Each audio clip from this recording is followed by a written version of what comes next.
در یکی از مکتب‌های شهر معلمی خیلی با فراست و درایت کار و فعالیت می‌کرد. روز خواست شاگردان را با یک ترفند زیبا از کینه و بدبینی نسبت همدیگر برحذر دارد. به بچه‌های سین گفت که می‌خواهد با آنها بازی کند.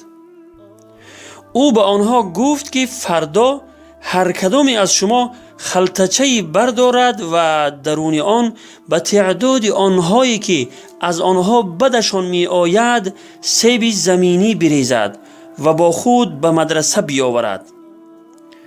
فردا همه بچه ها با خلطچه ها آمدند.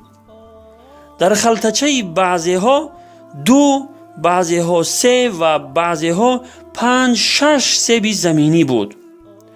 معلم به بچه ها گفت شرط بازی امروزه ما این است که تا 1 هفته هر کجا که می روید خلطچه هایتان را باید با خودتان ببرید. روزها به همین ترتیب می گذشت و کم کم بچه ها شروع کردند به شکایت از بوی سیب زمینی های پوسیده. علاوه بر این آنهایی که سیب زمینی بیشتری داشتند از برداشتن آن بار سنگین خسته شده بودند. پس از گذشت 1 هفته بازی بالاخره تمام شد و بچه ها راحت شدند. معلم از بچه ها پرسید از اینکه 1 هفته سیب زمینی ها را با خود برداشتید چه احساسی داشتید؟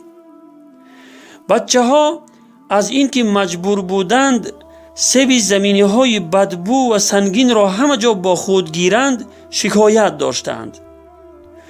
آنگاه معلم مقصد اصلی خود را از این بازی اینچنین بیان فرمود: این مانند وضعیتی است که شما کینه آدم‌هایی که دوستشان نمی‌دارید را در دل خود نگه می‌دارید و همه جا با خود می‌برید. بوی بدی کینه و نفرت قلب شما را فاسد می‌کند و شما آن را همه جا همراه خود می‌برید.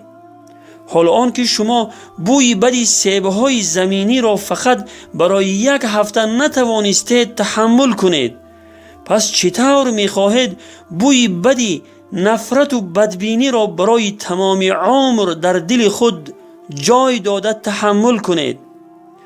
آیا این برای شما بهتر نیست که قلب‌های خود را از کینه و بدبینی دیگران پاک سازید و در راحت باشید؟ چون که قلب کسی که از کینه و بدبینی دیگران پاک باشد واقعاً در راحت است. معلم با این ترفند زیبا شاگردان را از کینه و بدبینی نسبت همدیگر برحذر داشت.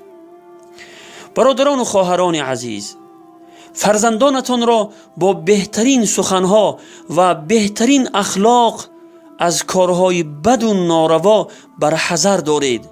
با آنها به قدر عقل و فهمشان سخن گویید. کاری کنید که نادرست بودن کار خود را خودشان درک کرده بفهمند و از کاری بد و ناروای خود پرهیز نمایند.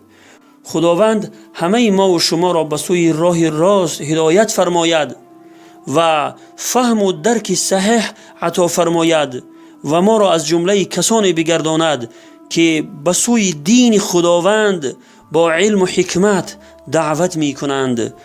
و السلام علی من اتبع الهدى.